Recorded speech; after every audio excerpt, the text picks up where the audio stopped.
ബാലു, ഈ സർക്കാരിന് തന്നെ സത്യവാങ്മൂലമൊക്കെ ഉണ്ടായിരുന്നല്ലോ. കാരണം അടിസ്ഥാനരഹിതമായ കഥകളൊക്കെ മെനഞ്ഞുകൊണ്ട് ഈ വിചാരണ അട്ടിമറിക്കാനുള്ള ശ്രമം ദിലീപിന്റെ ഭാഗത്തു നിന്നും അഭിഭാഷകരുടെ ഭാഗത്തു നിന്നും ഉണ്ടാകുന്നു എന്ന്. അപ്പോൾ വളരെ ഗുരുതരമായിട്ടുള്ള ഒരു വിഷയമായി ഇതിനെ സുപ്രീം കോടതിയുടെ കാണുമ്പോൾ, കാരണം നേരത്തെ തന്നെ അതിജീവിതയുമായി ബന്ധപ്പെട്ട കൺസേൺ വളരെ പ്രധാനപ്പെട്ടതായിരുന്നു. ഈ വിചാരണ കോടതിയിൽ നടക്കുന്ന കാര്യങ്ങൾ എന്താണ് എന്നടക്കമുള്ള ആശങ്കകൾ ഈ ആക്രമണത്തിനിരയായ നടിയുടെ അഭിഭാഷകൻ പോലും ഉന്നയിച്ചപ്പോൾ എത്രത്തോളം ഗൗരവത്തോടു കൂടി അത്തരം ഘടകങ്ങളെ സുപ്രീം കോടതി കണ്ടിരിക്കുന്നു? പ്രജിഷ, ഏറ്റവും പ്രധാനപ്പെട്ട കാര്യം വിചാരണ കോടതിയിൽ നടക്കുന്ന കാര്യങ്ങളിൽ സുപ്രീം കോടതി ആശ്ചര്യം രേഖപ്പെടുത്തിയിരിക്കുന്നു എന്നതാണ്. കാരണം കോടതി തന്നെ ഞാൻ നേരത്തെ സൂചിപ്പിച്ചതുപോലെ ഒരു കേസിലെ, അതായത് ഈ കേസിലെ 261 സാക്ഷിയായ ബൈജു പൗലോസ് എന്ന അന്വേഷണ ഉദ്യോഗസ്ഥനെ ദിലീപിന്റെ അഭിഭാഷകൻ 87 ദിവസമാണ് വിസ്തരിച്ചിരിക്കുന്നത്. ആ 87 ദിവസത്തിന്റെ വിസ്താരത്തിന്റെ ഭാഗമായി ഏതാണ്ട് 2000-ലധികം പേജുകൾ അദ്ദേഹത്തിന്റെ മൊഴികൾ രേഖപ്പെടുത്തുകയൊക്കെ ചെയ്തിട്ടുണ്ട്. അതിന്റെ പകർപ്പ് നേരത്തെ ഹാജരാക്കുവാൻ വേണ്ടി സുപ്രീം കോടതി ഈ സംസ്ഥാന സർക്കാരിനോട് ആവശ്യപ്പെട്ടിരുന്നു. അപ്പോൾ സംസ്ഥാന സർക്കാർ ഇന്ന് കോടതിയിൽ പറഞ്ഞത് ഇത്രയധികം പേജുകളുണ്ട്, നമ്മൾക്ക് ഇപ്പോൾ മാത്രമാണ് ഇത് കിട്ടിയത്, അത് വളരെ വൈകാതെ തന്നെ സുപ്രീം കോടതി സമർപ്പിക്കാമെന്നതാണ്. തുടർന്നാണ് ഒരു കേസിൽ ഇത്രത്തോളം അന്വേഷണ ഉദ്യോഗസ്ഥനെ ഇങ്ങനെ വിസ്താരം നടത്തുന്നതിന് എങ്ങനെ കോടതിക്ക് അനുമതി നൽകാൻ വേണ്ടി കഴിഞ്ഞു എന്നാണ് സുപ്രീം കോടതി ആദ്യം ചോദിച്ചത്. തുടർന്ന് പൾസർ സുനിയുടെ അഭിഭാഷകൻ കോടതിയിൽ പറഞ്ഞത് ഒരു ഘട്ടത്തിൽ പോലും ഈ സംസ്ഥാന സർക്കാരിന്റെ അഭിഭാഷകനോ പ്രോസിക്യൂഷനോ ഈ വിചാരണ ഇങ്ങനെ അനന്തമായി നീണ്ടുപോയപ്പോൾ അതിനൊരു എതിർപ്പ് പോലും രേഖപ്പെടുത്തിയിട്ടില്ല. കാരണം അവരെ സംബന്ധിച്ച് അത് എതിർക്കാമായിരുന്നു, ഈ അനാവശ്യ ചോദ്യങ്ങളൊക്കെ ചോദിച്ചാണ് സമയം കളയുന്നത് എന്നൊക്കെ പറയാമായിരുന്നു. പക്ഷെ അതൊന്നും പറയാത്തൊരു സാഹചര്യമാണ് സംസ്ഥാന സർക്കാരിനും പ്രോസിക്യൂഷനും ഈ കോടതിയിൽ, വിചാരണ കോടതിയിൽ കാണിച്ചതെന്നാണ് പൾസർ സുനിക്ക് വേണ്ടി ഹാജരായ സീനിയർ അഭിഭാഷകൻ കെ പരമേശ്വർ ഇന്ന് സുപ്രീം കോടതിയിൽ ചൂണ്ടിക്കാണിച്ചത്. അതുകൂടി കണക്കിലെടുത്തുകൊണ്ടാണ് സുപ്രീം കോടതി ഇപ്പോൾ ഈ പൾസർ സുനിക്ക് ജാമ്യം അനുവദിച്ചിരിക്കുന്നത്. സംസ്ഥാനം പൾസർ സുനി പുറത്തിറങ്ങിയാൽ ഉണ്ടാകുന്ന ബുദ്ധിമുട്ടുകളെ സംബന്ധിച്ച് കോടതിയിൽ പറഞ്ഞിരുന്നു. കാരണം ഈ ദൃശ്യങ്ങൾ പൾസർ സുനി പ്രചരിപ്പിക്കാനുള്ള സാധ്യതയുണ്ട്. അത് ഈ വിചാരണ കോടതി വരുത്തിയ അലംഭാവം, അല്ലെങ്കിൽ വിചാരണ കോടതിയിലുണ്ടായ അലംഭാവത്തിന്റെ ആനുകൂല്യം സുപ്രീം കോടതിയിൽ നിന്നും പൾസർ സുനിക്ക് കിട്ടുന്നു. അതാണ് ഒരർത്ഥത്തിൽ ഇവിടെ ഉണ്ടായിരിക്കുന്നത്. തീർച്ചയായും അതാണ് ഉണ്ടായിരിക്കുന്നത്. അവിടെ വിചാരണ കോടതി മാത്രമല്ല, സംസ്ഥാന സർക്കാരിനെയും സംസ്ഥാന പ്രോസിക്യൂഷനെയും ഈ കോടതി വിമർശിച്ചിരിക്കുന്നതാണ്. കാരണം ഈ പ്രോസിക്യൂഷൻ ഒരു ഘട്ടത്തിൽ പോലും പൾസർ സുനി ഈ ദിലീപിന്റെ അഭിഭാഷകർ നടത്തുന്ന ഈ അനന്തമായ ദൈർഘ്യമേറിയ ഈ വിചാരണ നടപടികളൊന്നും തന്നെ, അല്ലെങ്കിൽ ഈ വിസ്താരം ഒന്നും തന്നെ അതിൽ ഇടപെടാൻ വേണ്ടി ശ്രമിച്ചില്ല എന്നതാണ് സുപ്രീം കോടതി ചൂണ്ടിക്കാണിച്ചിരിക്കുന്നത്.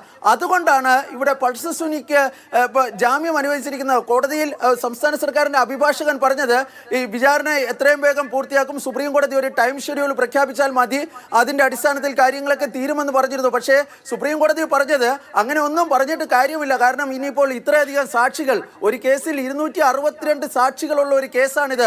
അതിന്റെ നടപടികൾ ഒരു പ്രതിയുടെ അഭിഭാഷകനാണ് ഇത്രത്തോളം ദിവസം ഇപ്പോൾ ഈ അന്വേഷണ ഉദ്യോഗസ്ഥനെ ഇപ്പോൾ വിസ്തരിച്ചിരിക്കുന്നത്. അതൊക്കെ വെച്ച് നോക്കുമ്പോൾ ആ രേഖകൾ ഇനി വരണം, ആ രേഖകളുടെ അടിസ്ഥാനത്തിൽ എതിർ വിസ്താരം നടക്കണം തുടങ്ങി ബൃഹത്തായ കാര്യങ്ങളൊക്കെ ഇതുമായി ബന്ധപ്പെട്ട് നടക്കേണ്ടതുണ്ട്. കാരണം തെളിവുകളുണ്ട്. ആ വളരെ പ്രധാനപ്പെട്ട ഒരു കൺസേൺ, ഈ പ്രതി പ്രബലനാണ്, പ്രതി പുറത്തേക്ക് ഇറങ്ങിക്കഴിഞ്ഞാൽ സാക്ഷികളുടെ അടക്കം സ്വാധീനിച്ചേക്കാം, സംസ്ഥാനം വിട്ടുപോയേക്കാം, അങ്ങനെയൊക്കെയുള്ള കൺസേൺ രേഖപ്പെടുത്തുമ്പോഴും അതൊന്നുമല്ല, അതിനപ്പുറത്തേക്ക് കടന്ന് കോടതി കാര്യങ്ങളെ കണ്ടിരിക്കുന്നു എന്ന് പറയുമ്പോൾ ഇനി വിചാരണ കോടതിയുടെ റോൾ എന്തായിരിക്കാം? വിചാരണ കോടതി നിബന്ധനകൾ ഉൾപ്പെടെ ഇനി ഈ പ്രതിയെ ഹാജരാക്കി അത് തുടർ നടപടികൾ സ്വീകരിക്കാൻ വേണ്ടിയുള്ള ഉത്തരവാണല്ലോ വരുന്നത്. ഇനി അവിടെ വിചാരണ കോടതിയുടെ റോൾ എങ്ങനെയായിരിക്കും? പ്രതീക്ഷ, ഒരു വളരെ പ്രധാനപ്പെട്ട കാര്യം നമുക്ക് പ്രേക്ഷകരോട് ഉൾപ്പെടെ പറയേണ്ടത്, ഇതൊരു ഇൻ ക്യാമറ പ്രൊസീഡിങ്സ് ആണ് അവിടെ നടക്കുന്നത്. നമ്മളെ സംബന്ധിച്ചിടത്തോളം, നമ്മുടെ റിപ്പോർട്ടർമാരെ സംബന്ധിച്ചിടത്തോളം, അല്ലെങ്കിൽ പൊതുജനങ്ങളെ സംബന്ധിച്ചിടത്തോളം വിചാരണ കോടതിയിൽ എന്താണ് നടക്കുന്നത് എന്നതിനെ സംബന്ധിച്ച് നമുക്ക് കൃത്യമായൊരു ധാരണയില്ല. മറിച്ച് ഈ സർക്കാരോ അല്ലെങ്കിൽ ഈ പ്രതികളോ ഒക്കെ സുപ്രീം കോടതിയിൽ ഏതെങ്കിലുമൊക്കെ അപേക്ഷകളുമായി വരുമ്പോഴാണ് ഈ 87 ദിവസം അവിടെ വിചാരണ നടക്കുന്നു, അതുപോലെ തന്നെ ദൈർഘ്യമേറിയ വാദപ്രതിവാദങ്ങൾ നടക്കുന്നു തുടങ്ങിയ കാര്യങ്ങളൊക്കെ നമുക്ക് മനസ്സിലാക്കാൻ വേണ്ടി കഴിയുന്നത്. ഈ ജാമ്യ വ്യവസ്ഥയിൽ ഇനി എടുക്കേണ്ട ഉത്തരവാദിത്തങ്ങൾ എന്താണ് വിചാരണ കോടതിക്ക്? ഈ കോടതി ഇന്ന് ഇതുമായി ബന്ധപ്പെട്ട ഒരു ടൈം ഫ്രെയിം പറഞ്ഞിട്ടുണ്ട്. അതായത് പൾസർ സുനിയ ഒരാഴ്ചയ്ക്കുള്ളിൽ വിചാരണ കോടതിയിൽ ഹാജരാക്കണം. തുടർന്ന് വിചാരണ കോടതി അദ്ദേഹത്തിനുള്ള ഈ അദ്ദേഹത്തിന് ഈ ജാമ്യത്തിൽ വിടണം, ഈ പൾസർ സുനിയ ജാമ്യത്തിൽ വിടണം. അങ്ങനെ വിടുമ്പോൾ എന്തൊക്കെ വ്യവസ്ഥകൾ വേണമെന്നതിനെ സംബന്ധിച്ച് വിചാരണ കോടതിക്ക് തീരുമാനിക്കാം. ആ തീരുമാനിക്കുമ്പോൾ സംസ്ഥാന സർക്കാരിനെ സംബന്ധിച്ച് അല്ലെങ്കിൽ പ്രോസിക്യൂഷനെ സംബന്ധിച്ചിടത്തോളം കർശന വ്യവസ്ഥകൾ വേണമെന്ന് വിചാരണ കോടതിയിൽ വാദിക്കാം. തുടർന്ന് വിചാരണ കോടതി ഇക്കാര്യത്തിൽ ഒരു അന്തിമ തീരുമാനം എടുക്കുമെന്നാണ് സുപ്രീം കോടതി വ്യക്തമാക്കിയിരിക്കുന്നത്. സുപ്രീം കോടതി ഇന്ന് നേരിട്ട് ഈ ജാമ്യ വ്യവസ്ഥകളിലേക്ക് കടന്നിട്ടില്ല. മറിച്ച് സുപ്രീം കോടതി പറഞ്ഞിരിക്കുന്നത് വിചാരണ കോടതിയാണ് അക്കാര്യത്തിൽ ഈ ജാമ്യ വ്യവസ്ഥകൾ സംബന്ധിച്ച് തീരുമാനിക്കേണ്ടത്. അതിനുള്ള നടപടികൾ ഒരാഴ്ചയ്ക്കുള്ളിൽ പൂർത്തീകരിക്കാൻ വേണ്ടി സുപ്രീം കോടതി നിർദ്ദേശിച്ചിട്ടുണ്ട്. ഏതായാലും സുപ്രീം കോടതിയുടെ ഒരു ബെഞ്ചിൻ്റെതാണ് ഉത്തരവ്. ഇനി ഇവിടെ റിവ്യൂ എന്നുള്ള ഒരു സാധ്യതയുണ്ട്. പക്ഷേ ആ സാധ്യതകളൊന്നും തന്നെ ഒരു ക്രിമിനൽ കേസിനെ സംബന്ധിച്ചിടത്തോളം വലിയ പ്രസക്തമായ കാര്യമല്ല. ഏതായാലും വളരെ വൈകാതെ തന്നെ ഈ നടിയെ ആക്രമിച്ച കേസിൽ ഇപ്പോൾ ജയിലിൽ കഴിയുന്ന, അതായത് ഈ പൾസർ സുനിക്ക് മാത്രമാണ് ഇന്ന് കോടതിയിൽ പ്രോസിക്യൂഷൻ, അതായത് സംസ്ഥാന സർക്കാരിന് വേണ്ടി ഹാജരായ അഭിഭാഷകരും അതുപോലെ തന്നെ പൾസർ സുനിയുടെ അഭിഭാഷകരും ഒക്കെ പറഞ്ഞിരിക്കുന്ന ഈ കേസിൽ അദ്ദേഹം മാത്രമാണ്, പൾസർ സുനി മാത്രമാണ് നിലവിൽ ജയിലിലുള്ളതെന്നാണ്.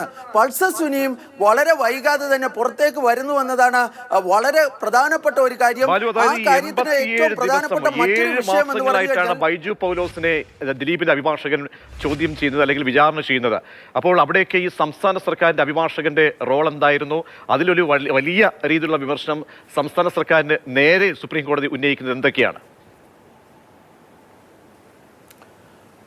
പ്രജീഷ, അതിൽ ആമുഖമായിട്ട് നമുക്ക് പറയേണ്ടത് ഞാൻ നേരത്തെ പറഞ്ഞതുപോലെ തന്നെയാണ്. കാരണം പൾസർ സുനിയുടെ അഭിഭാഷകൻ ഇന്ന് സുപ്രീം കോടതിയിൽ പറഞ്ഞത്, കെ പരമേശ്വരൻ ഇന്ന് സുപ്രീം കോടതിയിൽ പറഞ്ഞത്, ഈ 7 മാസങ്ങളിലായി 87 ദിവസം വിചാരണ നടന്നപ്പോൾ സംസ്ഥാന സർക്കാരിൻ്റെ അഭിഭാഷകൻ, അതായത് പ്രോസിക്യൂഷൻ അഭിഭാഷകൻ ഒരു ഘട്ടത്തിൽ പോലും ഇത് എതിർക്കുകയോ അതിനെ തടയുകയോ ചെയ്തിട്ടില്ല എന്നാണ് പറഞ്ഞിരിക്കുന്നത്. കാരണം ഇതൊരു ഇൻ ക്യാമറ പ്രൊസീഡിങ്സ് ആയതിനാൽ നമ്മളെ സംബന്ധിച്ചിടത്തോളം ഇവർ പറയുന്നത്, സുപ്രീം കോടതിയിൽ പറയുന്ന കാര്യം മാത്രമാണ് നമുക്ക് അറിയാൻ വേണ്ടി കഴിയുന്നത്.